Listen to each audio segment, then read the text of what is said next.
நானாட்டின் பிரதேச சபை தவிசாளர் தெரிவின் போது ஜனநாயக தமிழ் தேசிய கூட்டமைப்பு தேசிய மக்கள் சக்திக்கு ஆதரவு தெரிவித்துள்ளதாக வெளியாகிய செய்தி உண்மைக்கு புறம்பானது என வன்னி மாவட்ட பாராளுமன்ற உறுப்பினர் செல்வம் அடைக்கலநாதன் தெரிவித்துள்ளார்.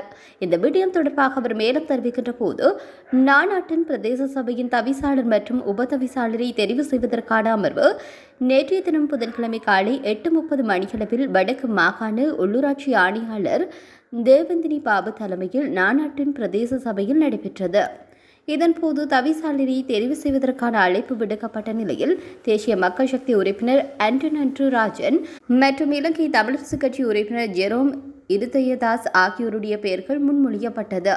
இதன்போது சபையில் உள்ள 17 உறுப்பினர்களில் சுயேட்சைக்குழு உறுப்பினர் ஒருவர் வெளிநடப்பு செய்திருந்தார். ஏனைய 16 உறுப்பினர்களும் கலந்து கொண்டு பகிரங்க வாக்கெடுப்பை கோரியிருந்தனர்.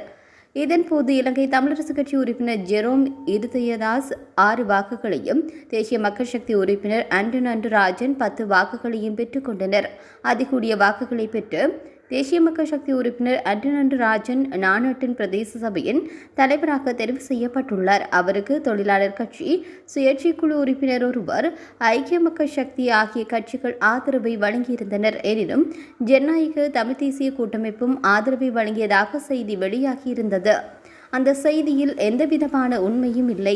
ஜனநாயக தமிழ் தேசிய கூட்டமைப்பின் 2 உறுப்பினர்களும் இலங்கை தமிழரசுக் கட்சிக்கு வாக்களித்துள்ளனர். எனவே ஜனநாயக தமிழ் தேசிய கூட்டமைப்பின் அங்கத்துவ கட்சிகள் இணைந்து மேற்கொண்ட தீர்மானத்திற்கு அமைவாக இலங்கை தமிழரசுக் கட்சி வேட்பாளரை ஆதரித்திருந்தனர் என அவர் மேலும் தெரிவித்தார்.